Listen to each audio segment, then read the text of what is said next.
That's asking for trouble.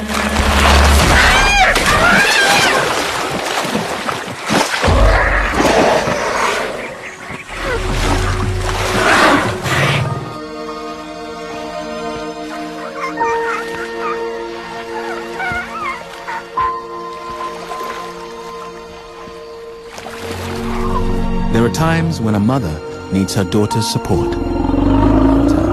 And Athena's predicament, even worse. She doesn't want to leave Mimi behind, but neither can she put her entire family at risk.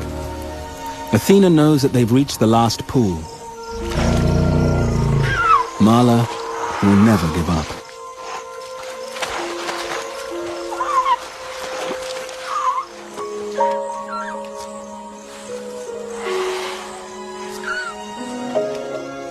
But in the end, Mimi's tiny heart can take her no further.